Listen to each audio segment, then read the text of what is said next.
बोली श्री गुरु महाराज की जय हो। मैया पार्वती की जय। प्रियंका बहन। हाँ बहन, कहाँ कहाँ शिव गुरु जातनी आज के डेट में? अरे सबका घरे सबका द्वार पर घूमतनी। जब से चर्चा शुरू भइल बा, हाँ, जितना हमार म्यूजिशियन भैया बानी लोग सबका घरे एक नजर से देखल जाए तो सबका घरे गुरुजी जातनी। कबो बादल के घरे, कोनो विजय के घरे, सबका जरूर दर्शन देतानी।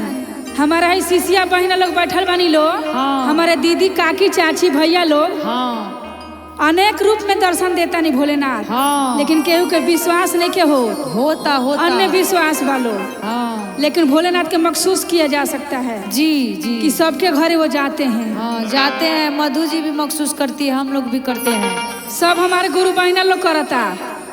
बबलू भैया, हाँ, रवो घरे भोलेनाथ कोनो न कोनो रूप में जरूर साधु जाए। के रूप में, साधु के रूप में। कैसे कहतरी? कैसे? अरे तो पाटना के पुल देखनी। जय हो, जय हो। अरे तो पाटना के पुल देखनी, छपरा के बाजार आए हाय।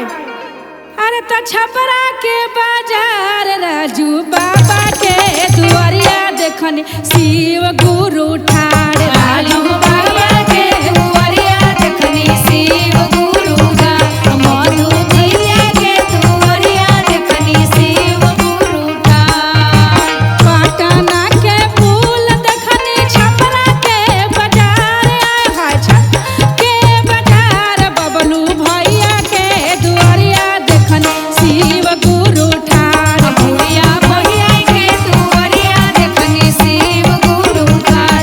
मधु भैया के दुआरिया देखनी, शिव गुरु ठाड़। और का कहतरी? हाँ, अरे माथावा में जाटा देखनी, गालावा में नाग आए हाय। गालावा में नाग आए हाय। धीरज धीरिया के दुआरिया देखनी, शिव गुरु ठाड़। धीरज धीरिया के दुआरिया देखनी, शिव गुरु ठाड़। राघवेंद्र के दुआरिया देखनी, शिव गुरु ठाड़। आलम भैया दुआरिया देखनी, शिव गुरु ठाड़। गालहवा में बिच्छू देखनी, गालहवा में नाग। जय हो। गालहवा में नाग। प्रियंका बहिना के दुआरिया देखनी, शिव गुरु ठाड़। प्रियंका बहिना के दुआरिया देखनी, शिव गुरु ठाड़। हम तो भैया के दुआरिया देखनी, शिव गुरु ठाड़। पीढ़ियार के दुआरिया देखनी, शिव गुरु ठाड़। और का कहतरी? का जनता के बाजार देखनी। जय हो, जय हो। जनता के बाजार देखनी, नाग के आए मेला आए। नगिनिया के बा मेला, आ रोहित के दुआरवा देखनी, शिव गुरु ठाड़। हम तो लइया के दुआरवा देखनी, शिव गुरु ठाड़। हम तो मोना के दुआरवा देखनी, शिव गुरु ठाड़। हम तो खुशबू के दुआरवा देखनी, शिव गुरु ठाड़। और का कहतरी? और का कहतरी? सब कुछ हम देखतानी कि भोलेनाथ हाथ में लेके आइल बनी। कौना रूप में आइल बनी हम सपना में देखनी हो। हाँ, दीदी के द्वार पर। और का लेके आइल बनी, अपन पूरा साक्षात दर्शन देले बनी। हाँ, हाथावा में त्रिशूल देखनी, डारे मिर्गा छाला आए। डारे मिर्गा छाला। हम तो चाराचा में देखले बानी, शिव गुरु ठाड़। हम तो चाराचा में देखले बानी, शिव गुरु ठाड़। हम तो चाराचा में देखले बानी, शिव गुरु ठाड़। हम तो चाराचा में देखले बानी, शिव गुरु ठाड़। हम तो चाराचा में देखले बानी, शिव गुरु ठाड़। बोली श्री गुरु महाराज की जय हो। मैया पार्वती की जय। आई नीरज बहिना, हाँ, कैसे कहल जाला? कैसे? अरे सुगा तो बहुत लोग पोसता। हाँ, राजा महाराजा गरीब सब लोग के सुगा पोसे के शौक हो गइल बा। शौक बा। लेकिन ई सुगा कहाँ रहेला? हमनी माटी के पिंजरा हई सो, एकरा अंदर सुगना बा। उहे हाँ। सुगना रात दिन भोले नाम के नाम जपेला। रटता, फटाफट में रटता निस रात अगर दिन। कैसे रटता? कैसे? ऐसे रटे के बा अंदर में हमार सुगना बा जौन हम बोलत तानी। हाँ तो कैसे कहा तारी एक जानी भौजाई अपना ननद से, माटी के पिंजड़ावा में अब से एगो सुगना छोटी आ ननदी रे सुगना बटे रातो दिन छोटी ननदी रे सुगना रोटे रातो दिन छोटी ननदी रे सुगना बोले रातो दिन। माटी के पिंजड़ावा में बस छोटी ननदा छोटे ननदी रे सुगना रोटे रातो दिन छोटी ननदी रे सुगना रोटे रातो दिन छोटी ननदी रे सुगना बोले रातो दिन। और का कहतरी का इहा उहा भजन कैलू गुलजी के रटन कैलू तुहा उहा भजन कैलू गुरुजी के रटन कैलू इहा उहा भजन कैलू गुरुजी के रटन कैलू इहा उहा भजन कैलू गुरुजी के रटन कैलू। कबहू ना मिलल गुरु जी के दर्शनवा छोटी ननदी रे छोटी ननदी रे सुगना जपे रातो दिन छोटी ननदी रे सुगना रोले रातो दिन छोटी ननदी रे सुगना रोले रातो दिन। घरवा में ननदो तू रखले बाड़ू चर्चा छोटी ननदी रे गुरुजी अइले नाही आज छोटी ननदी रे गुरुजी अइले नाही आज छोटी ननदी रे सुगना बोले रानिया। कहतारी के भाभी आज हमरा बड़ा साथ लगल बा कि हम चर्चा कराई आंगना में। कैसे गुरुजी आए? आई जब दिल से आप रही तो जरूर आए। आए भाई आ हम पूजा के थाली बिछल बनी या दिल में कपट बा तो भोला जी ना आए। जय हो कैसे कहा तनी हमार चाची लो कैसे? सोन के थारिया हवा में छप्पन कोटा मेवा छोटी ननदी रे सोन के थारिया हवा में छप्पन मेवा छोटी ननदी रे आसन लगवलू भरपूर छोटी ननदी रे आसन लगवलू भरपूर छोटी ननदी रे आसन लगवलू भरपूर। सब केहू के बोलाइए लेलू और मेन लोग के बोलाइबे ना कइलू तो चर्चा पूरा कैसे होई बहिना लोग? गुरु भैया कहलू तू गुरु बहिना कहलू छोटी ननदी रे गुरु भैया कहलू तू गुरु बहिना कहलू छोटी ननदी रे साहब के नेवता ना भेजवलू छोटी ननदी रे मिलनी के नेवता ना भेजवलू छोटी ननदी रे भाई के नेवता ना भेजवलू छोटी ननदी रे साजी के नेवता ना भेजवलू छोटी ननदी रे भाई के नेवता ना भेजवलू। बोली श्री गुरु भगवान की जय हो। मैया भवानी की जय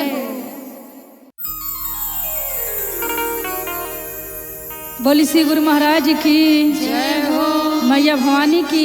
जय। प्रियंका बहन हाँ एगो शिष्या रली हाँ तो कहतरी कि तू रोज चर्चा में जालू शिव गुरु के देखले बड़ू कबो? हाँ कबो नहीं खुद देखले तो शिव गुरु में गईला से का फायदा? का फायदा? तो शिव गुरु सामने नहीं मूर्ति आएंगे, लौकी। कलयुग है ना। हाँ लेकिन उनको जैसे सर दर्दी नहीं देख सकते हैं वैसे इनको भी देख नहीं सकते हैं, लेकिन हाँ, महसूस जैसे किया- हवा नहीं देख सकते हैं वैसे गुरु को भी नहीं देख सकते हैं। महसूस तो किया जा सकता है ना। बिल्कुल महसूस करने से दिखते हैं। तो कहती है कि कैसे कैसे? गुरु जी से मिलना इतना आसान नहीं है, ना, बहुत कष्ट कठिन। उठाना पड़ता है। बहुत कठिन है। दुख देते हैं, सुख देते हैं, संभालते हैं यही, दुख गिराते देते हैं हैं। यही, उठाते हैं यही। सुधा दीदी दुख भी देते हैं और सुख भी और देते सुख भी देते हैं। हैं। दुख तो दिए हैं मुझे, लेकिन यही संभाल रहे हैं। संभालेंगे संभालेंगे। तो कैसे कहते हैं? कैसे? तो शिव गुरु जी से मिले नया आसान नहीं, थोड़ा कष्ट उठाना पड़ता है। शिव गुरु जी से मिले नया आसान नहीं, थोड़ा कष्ट उठाना पड़ता है। शिव गुरु जी से मिले नया आसान नहीं, थोड़ा कष्ट उठाना पड़ता है। मेरे गुरु जी से मिले नया आसान नहीं, जरा कष्ट उठाना पड़ता है। कभी मोटर मिले, कभी गाड़ी मिले, कभी पैदल चलना पड़ता है। कभी ठोकर मिले, कभी प्यार मिले, कभी पैदल चलना पड़ता है। कभी मोटर मिले, कभी गाड़ी मिले, कभी पैदल चलना पड़ता है।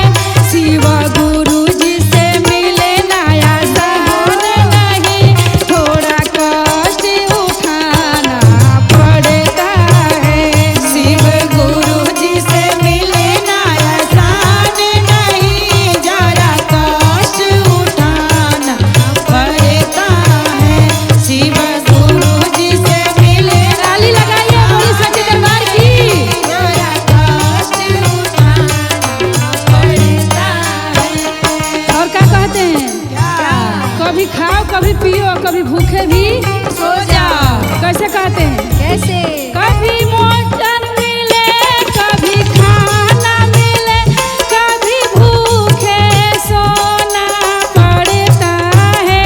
कभी भोजन मिले, कभी खाना मिले, कभी भूखे सोना पड़ता है।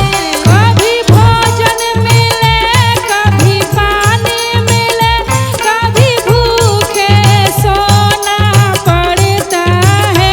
शिव गुरु जी से मिले नया आसान नहीं, थोड़ा कष्ट उठाना पड़ता है। शिव गुरु जी से मिले नया आसान नहीं, जरा कष्ट उठाना पड़ता है। शिव गुरु जी से मिले नया आसान नहीं, जरा कष्ट उठाना पड़ता है। कभी कभी ऐसे इनको पाने के लिए कहाँ कहाँ जाना पड़ता है, तभी नहीं मिलते हैं। कभी पूजा मिले, कभी भजन मिले, कभी सुख लेना मन करते हैं। कभी पूजा मिले, कभी भजन मिले, कभी सुख रहना पड़ता है।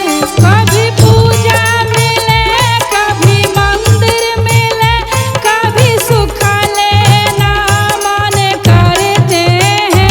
शिव गुरु जी से मिले नया आसान नहीं, थोड़ा कष्ट उठाना पड़ता है। शिव गुरु जी से मिले नया आसान नहीं, थोड़ा कष्ट उठाना पड़ता है। शिव गुरु जी से मिले नया आसान नहीं, थोड़ा कष्ट उठाना पड़ता है। शिव गुरु जी से मिले नया आसान नहीं, थोड़ा कष्ट उठाना पड़ता है। बोली शिव गुरु महाराज की जय हो। बहुत कठिन से मिलते हैं भोलेनाथ। आई बहना, इतना तो शिव चर्चा भइल हमारा फटाफट में।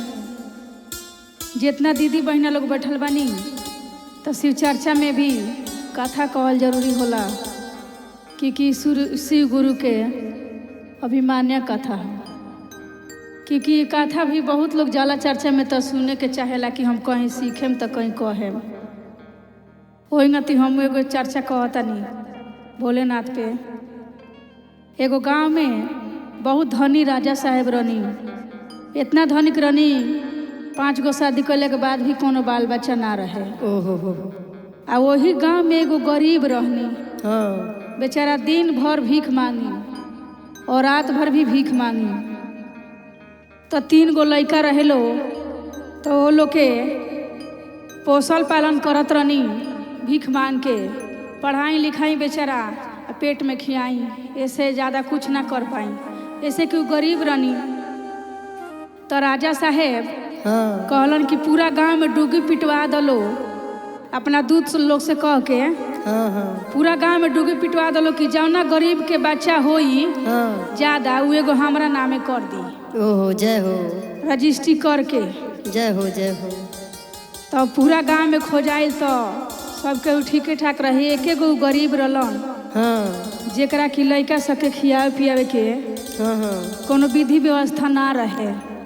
जय हो। तो कहल लो कि चलल जाई काल गरीब भैया के द्वार पर, गरीब भैया के द्वार पर चलल जाई, पूछल जाई कि का कहता लो दोनों जना पति पत्नी। आ उ लड़का जब से शिव चर्चा में गई रहे सुन के मझिला, तो शिव गुरु के भक्त बन गए रहे। इतना शिव गुरु के भक्त बन रहे कि सीमा से भी बाहर।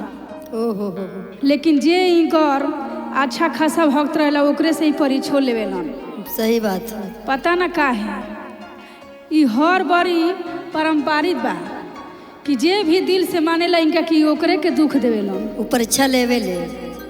तो का भइल कि दूत लोग आइल लो गरीब भैया के द्वार पर और कहल लो कि तारा 3 गो लड़का बा, एगो कोनो लड़का के राजा साहब के नामे कह दो। जय हो। पूरा गांव में हल्ला हो गए, हल्ला हो गए। हो। तीनों भाई लोग पढ़े गए रहे, तीनों लड़का पढ़े गए रहे लो। तो वो आइल लो कि हमरा द्वार पर काहे भीड़ लागल बा। तो घोड़ा रोका के दूत लोग राजा के आ उनका द्वार पर रोकल बा लो। तब बाबूजी के मुंह माई ताकतारी, माई के मुंह बाबूजी ताकतानी। तो कहतारी कि छोटका बबुआ तो हमरे हिले रहेला, हमरे से ओकरा लगाव ज्यादा बा छोटका के। जय हो जय हो। तो मतलब छोटका के हम ज्यादा मानी ले, तो ओकरा के ना दे हम, इहे न कहे के मतलब। तो राजा साहब कहतनी कि बड़का हमरा हिले रहेला, कहीं से आवे नहीं तो दौड़ल जाके 1 लोटा पानी देला, हमरा माथा पर से मोटरी उतार के रखेला। तो मझिला बेचारा पड़ गई अकेले। तो उहे कहता लोग कि जब केहू से केहू कहत नहीं कि मझिला के दे देवे के राजा साहब के, कैसे कि औरत लालची होली। आ बेचारा गरीब भैया नखन बोलत, लेकिन मेहरारू कहतारी कि मझिला के दे दे। तो बताई बड़ बेटा पापा के, छोट बेटा माई के, आ मझिला के केहू ना। कितना दुख के बात बा, बहुत ज्यादा दुख। तो उहे बेटा कहता कि कैसन हमार नसीब बा, हे भोलेनाथ, इतना दिन से हमरा के मानतानी, चर्चा में पूजा पाठ करतानी, आ कैसन हमार समय आ गई। तो गरीब भैया तो बहुत गुस्सा भइलन कि तू कैसे सोच लेलू हो कि मझिला के राजा साहब के दियाई, ऐसा कोनो बात नहीं खे। तो कहतारी कि छोटका हमारा हिले रहेला, बड़का रउआ हिले रहेला। तो कहे के मतलब कि मझिले न बा। तो राजा साहब के दूत लोग कहलो कि हम बिहने आए अपना में राय कर लीलो आज। तो रात भर भैया और दीदी में झगड़ा होते रह गई कि ना दियई।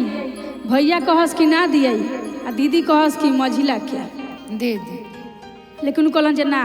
लेकिन फिर भोर भइल तो राजा के दूत घोड़ा लेके आ गइलो द्वार पर आ गइलो कि अब दे दो लड़का के हम लेके जाए, राजा साहब हो जाए इंतजार करतनी।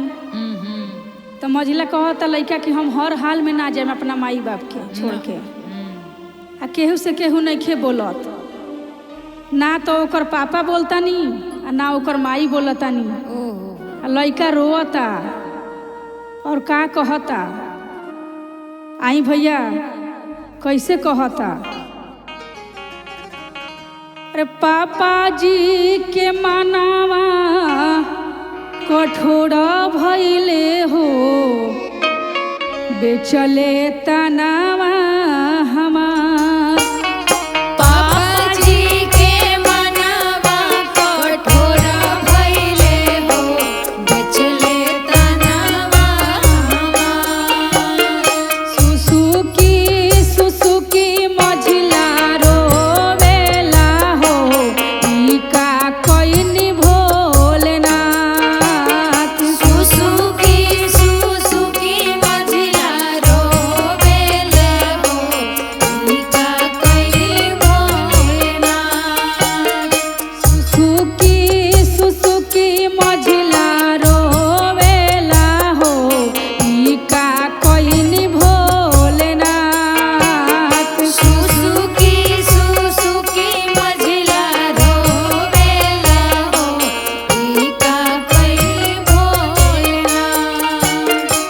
देखी सब केहू के मन कठोर हो जाला, लेकिन माई के मन जरूर पिघलेला। लेकिन माई वैसन बाड़ी की कुछ नहीं की बोलत। और लड़का कितना रोता और का कहता। माई के मनावा कठोर भइले हो, बेचली तनावा हमार। माई के मनावा कठोर भइले हो, बेचली तनावा हमार। माई के मनावा कठोर भइले हो, बेचली तनावा हमार। माई के मनावा कठोर भइले हो, बेचली तनावा हमार। ओकरा बाद माई बाबू दोनों जना के देख लेलन बेचारा, केहू के मन ना हिलल। आधा धन दौलत के लालच में बताई राजा साहब के घरे लड़का के भेजता लो। ओकरा बाद बेचारा सोचलस कि बड़ भाई तो जरूर हमरा के रोक ली। ओकरा लगे गइलन तो का कहतारन। अरे जीव तो देहब भैया, अरे पैसा ढेर कमाई के, आ धैले भरे अखबार पकड़ के छोटका बड़का भाई के। धैले भरे अखबार पकड़ के छोटका बड़का भाई के। जीव तो देहब भैया पैसा ढेर कमाई के, धैले भरे अखबार पकड़ के छोटका बड़का भाई के। धैले भरे अखबार पकड़ के छोटका बड़का भाई के। ओकरा बाद भाइयों कुछ नहीं खन बोलो। मोह के मारे गलन कि भाई तो जरूर हमरा के बचा ली। संगे संगे पढ़तानी होला, संगे संगे पढ़तानी लिखतानी, संगे खेलतानी खातानी पोसातानी, जरूर भैया हमरा के रोक ली हन। लेकिन भाइयों कुछ नहीं खन बोलत और केहू कुछ नहीं खे बोलत। ठकुआ मरले बा। अब राजा साहेब अपना दूत लोग के लड़का के ऊपर घोड़ा पर बैठवा के लेके बोलवा लेलन अपना घरे।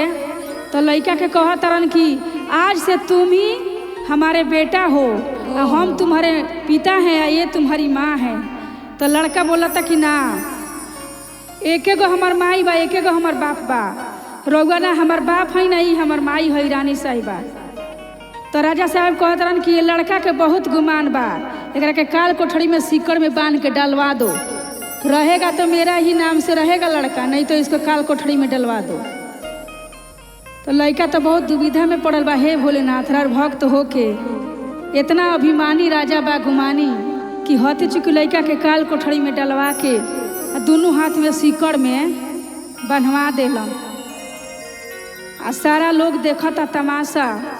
ओकरा बाद पार्वती जी कहतनी भोलेनाथ जी से कि का महादेव जी, का राउर लीला बा, इतना भक्त राउर लड़का बा, छोटा होने से राउर नमन करता, चर्चा में जाता, और रउआ संगे कौन ही ओकरा संगे घटना रउआ कर रहल बानी। तो भोलेनाथ कहनी कि नारद मुनि अब रउआ जाई। नारद मुनि जबैनी भेष बदल के राजा के घरे।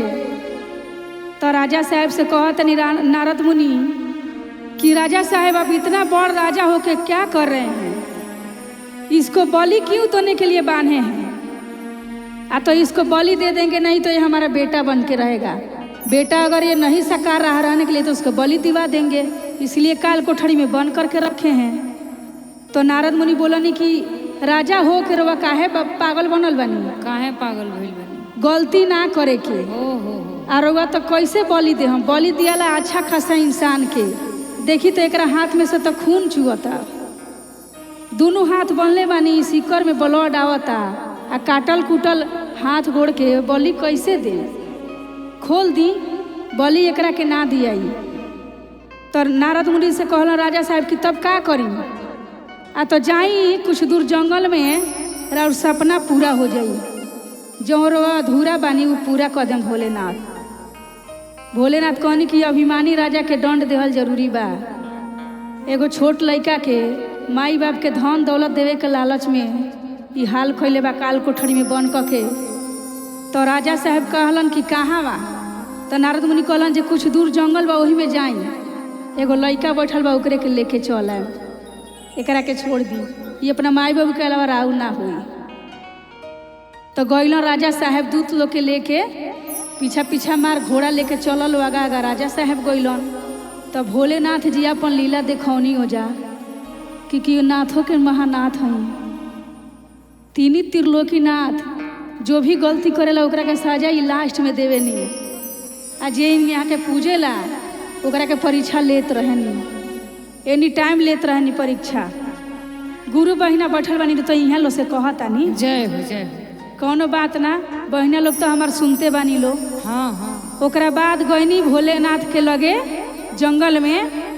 राजा साहब घोड़ा पर, भोलेनाथ जी बच्चा के भेष धके आ रोवतानी जंगल में बैठ के रोवतानी। हो जा तो ई कहलन कि जे हाँ एगो लड़का तो बा, एकरे के लेके चलतानी। लेकिन भोलेनाथ का कहनी कि अपना त्रिशूल से मार के आ घोड़ा के गोड़ में मरनी, बस घोड़ा राजा के से गिर गई नीचा। राजा साहब वही में दबा गलन घोड़ा से, और राजा साहब के मृत्यु हो गई वहीं पर। ओहो। भोलेनाथ कहनी कि अभिमानी राजा के दंड इहे देहे के जरूरी बा। जय हो भोलेनाथ। भोलेनाथ वो जब बच्चा के सीन ले ले रहनी, आई जब राजा साहब गइलन कि हम ले आई लड़का के, ले आई लड़का के। ओकरा बाद तो लड़का भोलेनाथ रहनी, और डंडी देहल जरूरी रहे। घमंड रहे बहुत, घमंड बहु रहे तो घमंड भोलेनाथ तूर देहनी। राजा के वही जा खत्म कर देनी जंगले में। सारा दूत लोग आ गई। तब उनका रानी साहिबा कहत रही कि अब राजा साहब नहीं तो हम जी के का करे। लड़का के छोड़ दिलिए, कहली कि सारा राजपाट एकरे नावे कह दी, हम चल जातनी शिव गुरु के चरण में जिंदगी भर चर्चा करें। तो हे गुरु भैया, हे गुरु बहिना लो, केहू के 5 गो बेटा होके चाहे केहू के 2 गो चाहे केहू के 1 गो, ऐसन गलती कबो मत करम लो। लालच बुरा बलाय होला, जेकर बा ओकरे होला। बोली शिव गुरु महाराज की जय, सच्चे दरबार की जय। बोली शिव गुरु महाराज की जय, मैया भवानी की जय। पुण्य दीदी बोला शिव चर्चा में जात रहे थे, गुरु बहिना के शिव चर्चा के बारे में कुछ पता ना रहे। कह तारी कि कहाँ जाता रहो पेन ओढ़ के, कहनी कि शिव चर्चा में चलता नहीं, चला हमरा संगे। कह तारी कि हम शिव चर्चा के बारे में कुछ ना जाने नहीं। हम चलबू तबे न 3 सूत्र के पालन करबू। गा के देखो, जा के देखो, गुरु के शरण में सिर झुका के देखो, तबे नहीं पता चली कि शिव चर्चा का होला। कह तारी कि चला चला तनी तारा संगे देखो तनी शिव चर्चा के बारे में का होला। चला तो कैसे कह तारी, कैसे हमारे दीदी चाची लोग सब आमदी बैठल बानी लोग आगे, और कैसे कह तारी शिव चर्चा में जाके, कैसे शिव जी के गुरु मान हो। अरे तो शिव जी के गुरु मान कर, जान चूक शिव चर्चा कर, भाग जाई सगर दुख शिव चर्चा कर, भाग जाई सगर दुख शिव चर्चा कर, भाग जाई सगर दुख शिव चर्चा कर। शिव जी के गुरु मान हो, शिव जी के गुरु मान कर, जान चूक शिव चर्चा कर, भाग जाई सगर दुख शिव चर्चा कर, भाग जाई सगर दुख शिव चर्चा कर, भाग जाई सगर दुख शिव चर्चा कर।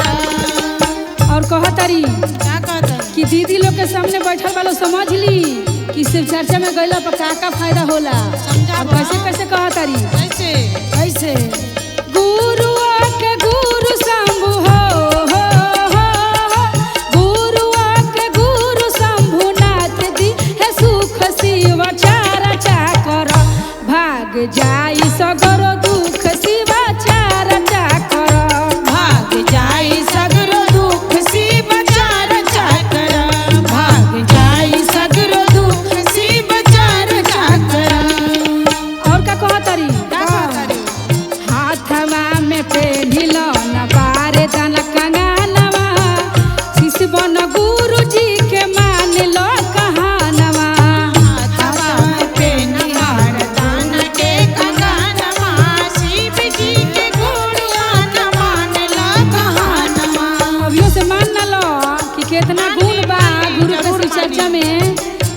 कहता कैसे हाथवा में पेन बारे दाना के कंगनवा शिष्य बन गुरु जी के मान लो कहानवा तबा में कृष्ण पे गुरु के कमानमा के शिष्य बन मान ला कहानमा हमरो हरिंदर भैया 3 सूत्र दिहले गुरु भाई बहिनन के दुखवन के हरले हमरो हरिंदर भैया 3 सूत्र दिहले गुरु भाई गुरुआ के गुणगान कहले अरे बहिना दीदी लोरे ताली बजाई लो कहल खिसबा कि करिया मुर्गी उजर ना होई करिया मुर्गी उजर ना होई आ जे ये भजन में ताली ना बजाई ओकरा हाथ में पक्का खुजली होई और कैसे कह हमरो हरिंदर भैया 3 सूत्र दिहले गुरु भाई बहिनन के दुखवन के हरले हमरो हरिंदर भैया 3 सूत्र दिहले सबर दुख मन के दुख मान हारले सुधाय नित दाय हो सुधाय नित दाय मांगे जुग जुग शिव चर्चा कर भाग जाई सगर दुख शिव चर्चा कर भाग जाई सगर दुख शिव चर्चा कर भाग जाई सगर दुख शिव चर्चा कर भाग जाई सगर दुख शिव चर्चा कर भाग जाई सगर दुख शिव चर्चा कर बोली श्री गुरु महाराज की जय हो, जय हो। मैया भवानी की जय हो। अभी से जान लग सारा दुख भाग जाई बोली श्री गुरु महाराज की जय हो।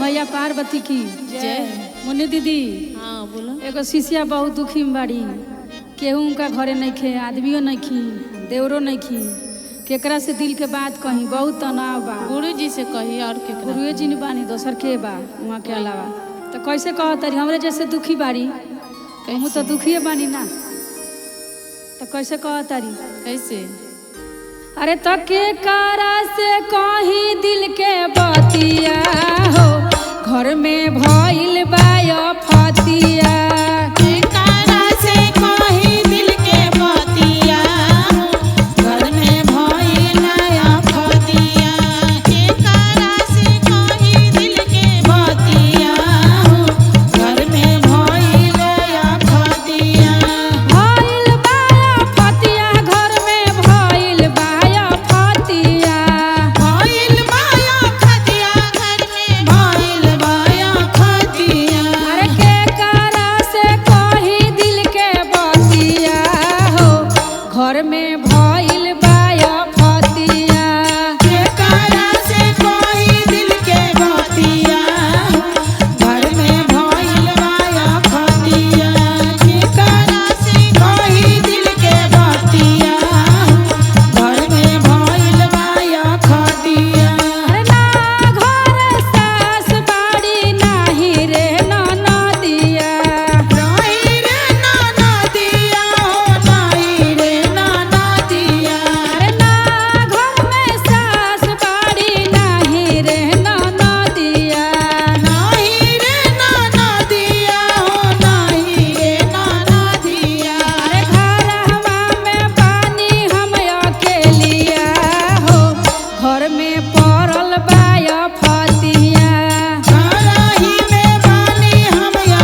घर में पड़ल बाया फतिया आँखिया से बहे निर्मल धाराया घर में पड़ल बाया फतिया आँखिया से बहे निर्मल धाराया घर में पड़ल बाया फतिया लपरी हजरनिया हो भरिए दुखावा भलैया गुरुजी से परी हजरनिया हो भरिए दुखावा भलैया।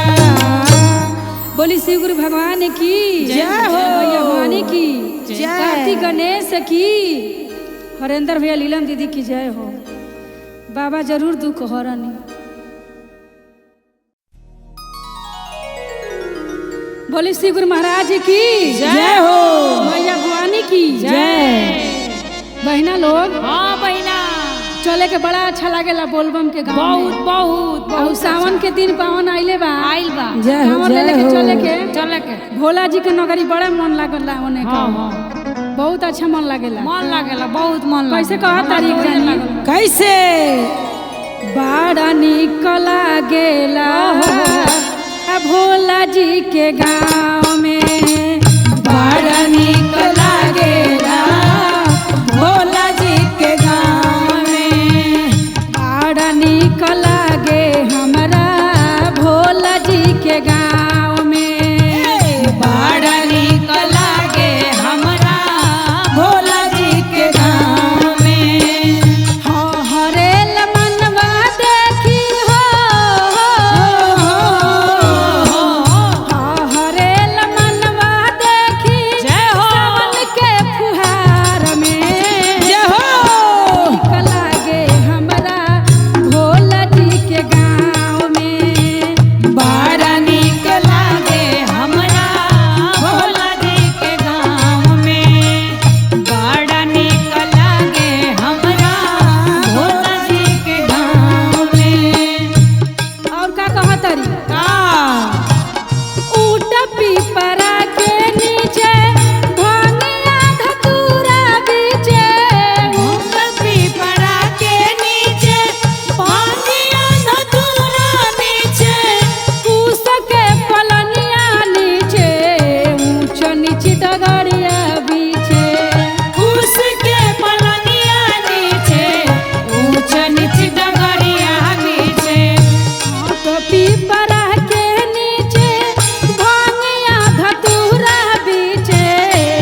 बोली श्री गुरु महाराज की जय। मैया भवानी की जय हो। पूनम दीदी, हाँ, शिव गुरु कौन कौन रूप में आवत तनी घड़ी? कौन कौन?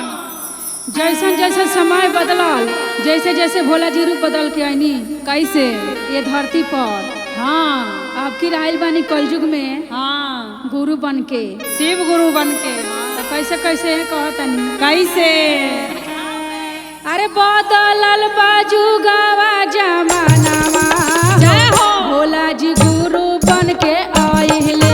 बदलल बाजू गावा जमानावा हो, भोला जी गुरु बन के आइले। बदलल बाजू गावा जमानावा हो, भोला जी गुरु बन के आइले। बदलल बाजू गावा जमानावा हो, भोला जी गुरु बन के आइले। गुरु बन के आइनी, भोला जी गुरु बन के आइनी। गुरु बन के आइले, भोला गुरु बन के आइले। अरे बदलल बाजू गावा जमानावा हो, भोला जी गुरु बन के आइनी। बदलल बाजू गावा जमानावा हो, भोला जी गुरु बन के आइले। बाजू गावा जमानावा हो, भोला जी गुरु बन के आइले। अब का कहतनी? माथावा के जाट है अपना कायलाश पर छोड़हनी। कैलाश पे छोड़ली हो, कैलाश पे छोड़ली। माथावा के जाट अपना कायलाश पर छोड़हनी। कैलाश पर छोड़ली हो, कैलाश पर छोड़ली। अरे बांध लेनी लाला का पगड़िया हो, भोला जी गुरु बन के आइनी। बांध लेले लाला का पगड़िया हो, भोला जी गुरु बन के आइले। बांध लेले लाला का पगड़िया हो, भोला जी गुरु बन के आइनी। बांध लेले लाला का पगड़िया हो, भोला जी गुरु बन के आइले। और का कविता बहन? हाँ बहन बोलो। अरे गालहवा के नाग अपना जंगला में छोड़हनी। जंगला में छोड़ली हो, जंगला में छोड़ली। अरे गालहवा के नाग अपना जंगला में छोड़हनी।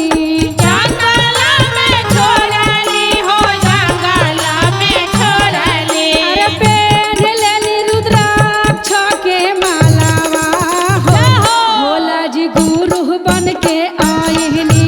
पेन ले रुद्राक्ष के मालावा हो, भोला जी गुरु बन के आइले। रुद्राक्ष के मालावा हो, भोला जी गुरु बन के आइनी। पेन ले रुद्राक्ष के मालावा हो, भोला जी गुरु बन के आइले। और का कविता बहन? हाँ बहन बोलो।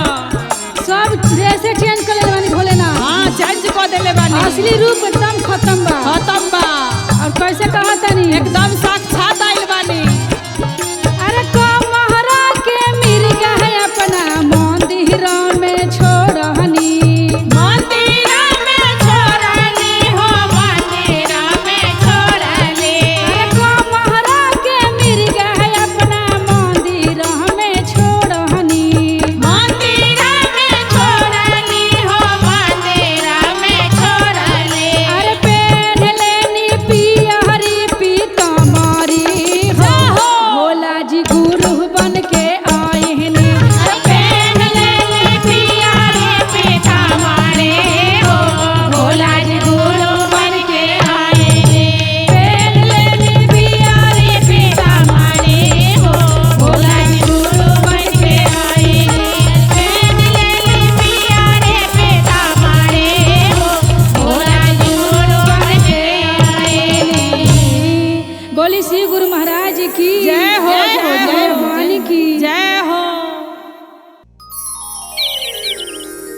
बोली श्री गुरु महाराज की जय। मैया भवानी की जय हो।